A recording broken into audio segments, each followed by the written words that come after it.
चलिए अब देखिए इसका फोर्थ पार्ट, इसका है फोर्थ पार्ट। अब इसमें 3 टर्म्स आ गई, 2x, 3x स्क्वायर और 4। ठीक है, करना सेम ही है। अब 2x स्क्वायर के पहले फैक्टर्स निकाल लेंगे। 2x स्क्वायर नहीं है बेटा, 2x है ना, 2x और 3x स्क्वायर। 2x के फैक्टर्स क्या आएंगे, 2 इंटू एक्स। 3x स्क्वायर के 3 इंटू एक्स और 4 के 2 इंटू 2। मैंने जब इतना लिख के देखा तो इसमें कुछ भी कॉमन नहीं आ रहा। कॉमन क्या होगा 3 वाले में, जो तीनों में कॉमन होगा। अब एक 2 जो है वो 2 में है, सेंटर वाले में नहीं है। ठीक है, तो इसीलिए आपको पता कि 1 is a factor of every number. जहाँ पर ऐसी सिचुएशन हो हम मल्टीप्लाई बाय 1, क्योंकि 1 तो इसके फैक्टर्स हैं ही। तो इन तीनों में जो कॉमन आ रहा है वो क्या आ रहा है, 1। Got it. नेक्स्ट देखिए 6abc, 24ab square, 12a square b।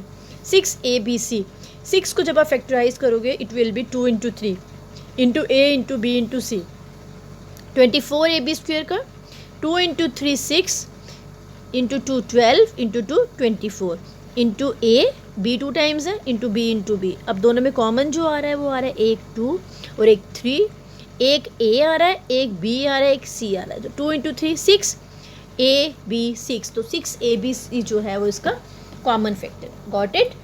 अभी तो आप लोगों को ईजी लग रहा है ना, है ईजी है, लेकिन जो साथ साथ मेरे करेगा।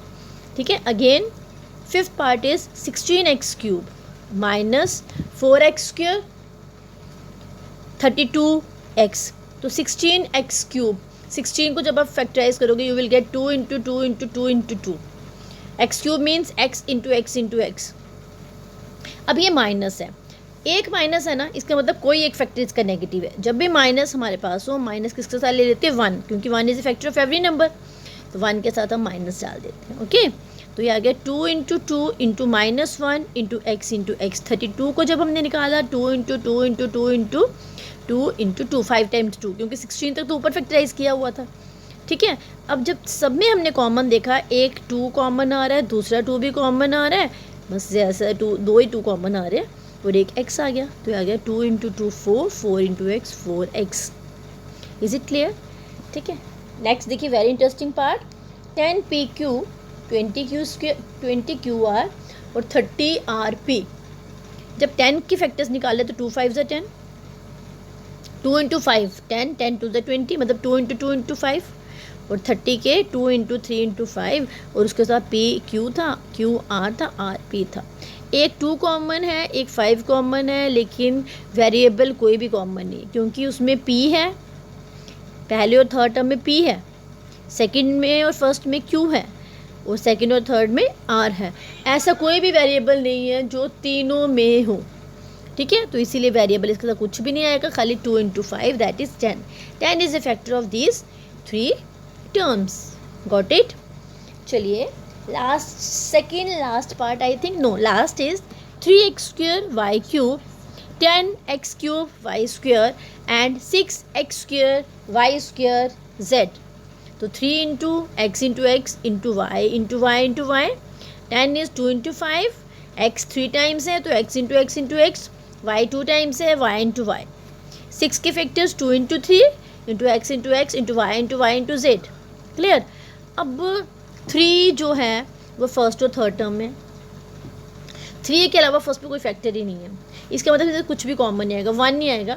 1 हम लिख भी सकते थे, लेकिन इसमें हमने 1 इसलिए नहीं लिखा क्योंकि जो वेरिएबल्स थे उनमें कुछ कॉमन था। x जो है वो 2 टाइम्स कॉमन आ रहा है और y भी 2 टाइम्स कॉमन आ रहा है, तो आ गया x square y square. Is it clear? I think it is clear to you all. इसमें से हमने क्रक्स क्या निकाला फर्स्ट क्वेश्चन करने के बाद? फर्स्ट क्वेश्चन करने के बाद यू आर गेटिंग दैट जो वेरिएबल्स हैं हमारे वो कॉमन कौन से आते हैं जिसकी पावर कम हो। जैसे देखो 3x square y cube, 10x cube y square, 6x square y square z. x की पावर 2, पहले वाले में x की पावर 3 और x की पावर 2। x की पावर 2 सबसे छोटी है ना इसमें, तो x की पावर 2 कॉमन आ गया। y की पावर 3 है, अगले में y की पावर 2 है, फिर y की पावर 2 है, तो y की पावर 2 कॉमन आ गया। z जो तो वो एक ही में था, 2 में था ही नहीं, इसीलिए इसमें कॉमन क्या रहा, x square y square. Okay, चलिए question number second. Question number second is factorize the following expressions. वो कुछ भी लिखे बच्चे, क्वेश्चन हमारा यहाँ पे फैक्टराइज ही है। फर्स्ट में फाइंड द कॉमन फैक्टर्स था, वो भी मतलब है फैक्टराइज करो। Second, factorise the following expression. इन एक्सप्रेशंस को फैक्टराइज करना है। फैक्टराइज का मतलब होता है to find the factors of. ठीक है, listen carefully, to find the factors of, मुझे इनके फैक्टर्स निकालने हैं कि कौन से फैक्टर्स इसके हैं। फैक्टर्स का मतलब है उनको मल्टीप्लाई करके मेरे पास ये रिजल्ट आना चाहिए। तो फर्स्ट पार्ट देखिए, 7x माइनस 42। 7x माइनस 42 के मैं फैक्टर्स कैसे निकालूंगी, मैंने रफ वर्क साथ साथ में किया है। 7 और 42 ये माइनस नहीं है बीच में, ये मैं क्या निकाल रही हूँ, उनका HCF। HCF means highest common factors. 7 का टेबल जब मैंने पढ़ा, 7 1 7 और 7 6 42। ठीक है, फिर हम जो यहाँ पे साइड पे आ रहे हैं, साइड पे जो आते हैं वो कॉमन आ जाता है। 7 दोनों का कॉमन फैक्टर है ना, मतलब 7 दोनों के टेबल में आता है। कहने का मतलब है 7 दोनों के टेबल में आता है, 7 के टेबल में भी और 42 के टेबल में। 7 बाहर आ गया और अंदर हमारे पास क्या रह गया, जो 7 के नीचे बचता है 1 रह गया, 1। और वेरिएबल था यहाँ पे x माइनस है तो माइनस, प्लस है तो प्लस, माइनस। और 42 की जगह क्या आ गया, 6। वो 6 क्यों आया, क्योंकि हम ब्रैकेट का यूज़ कर रहे हैं ना। तो ये आ गया x माइनस 6। अब जब मैं इसको खोलूँगी तो मेरे पास देखो ऊपर क्या आएगा, 7x माइनस 42। 7 को x के साथ मल्टीप्लाई किया तो 7x, और 7 को 6 के साथ मल्टीप्लाई किया तो 42। इसका मतलब इसके फैक्टर्स कौन कौन से हैं, एक 7 और दूसरा x माइनस 6, ये दो इसके फैक्टर्स हैं। ठीक है, चलिए second part, 6p minus 12q। 6 और 12 6 के टेबल में आएंगे, 6 1 ज़ा 6, 6 2 ज़ा 12। तो 6 कॉमन आ गया, अंदर क्या रह गया हमारे पास, p, बीच में माइनस है तो माइनस, प्लस है तो प्लस, माइनस 2। 12 के नीचे 2 आया हुआ ना उस तरफ रफ वर्क में, तो आ गया 2। तो साथ में वेरिएबल क्या है, q। तो एक फैक्टर इसका 6 है, दूसरा p माइनस 2q है। जब मैं 6 को p माइनस 2 के साथ मल्टीप्लाई करूँगी, मेरे पास 6p माइनस 12q ही आएगा। ठीक है, थर्ड पार्ट मैंने दूसरे तरीके से किया, जैसे फर्स्ट क्वेश्चन करवाया। दोनों में से कोई भी मेथड आपको क्लियर आप कर सकते हो। देखो 7a स्क्वायर, 7a स्क्वायर के फैक्टर क्या बनेंगे, 7 इंटू a प्लस 14 के फैक्टर्स क्या बनेंगे, 7 इंटू 2 इंटू a।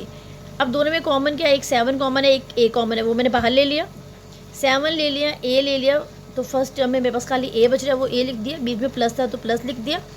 और दूसरी में से 7 ले लिया, a ले लिया, 2 बचा, तो ये बच गया 7a एक फैक्टर और a प्लस 2 जो है वो दूसरे फैक्टर्स। ठीक है, दोनों ही मेथड से ही हैं, तो दोनों में से आप कोई भी मेथड कर सकते हो। ठीक है, चलिए fourth part, minus 6z plus 20z3। अब मैंने रफ वर्क करके नहीं दिखाया। जब आप 16 और 20 का HCF निकालोगे तो पहले 2 के टेबल से दोनों जाएंगे, 2 8 ज़ा 16, 2 5 ज़ा 20, 2 10 ज़ा 20। ठीक है, फिर दोबारा 2 के टेबल से चल जाएंगे, 2 4 ज़ा और 2 5 ज़ा। तो इस तरफ वाला जब आप मल्टीप्लाई करोगे, 2 इंटू 2 4, 4 कॉमन आ गया, 4 कॉमन आ गया। इसके साथ z एक है और दूसरे के साथ z क्यूब है, तो एक z कॉमन आ गया। एक z कॉमन आ गया ना, क्योंकि उसमें एक z आ गया, दूसरे में z इंटू z आ गया। अब फिर अंदर क्या रह जाएगा, माइनस का साइन तो रहेगा। अब हमने ये देखना है कि 4 के साथ जब आप रफ वर्क देखोगे तो आपके पास 16 के नीचे 4 बचेगा, 4 4 ज़ा 16, बीच में प्लस है, 4 5 ज़ा 20। तो ये हमारे इसके फैक्टर्स आ गए। एक फैक्टर इसका आया 4z, दूसरा minus 4 plus 5z square. Got it. अब अगले वाले पार्ट्स इसके जो बच्चे हैं वो आप खुद करोगे, वो मुझे करके दिखाओगे और अभी करके दिखाओगे। ठीक है।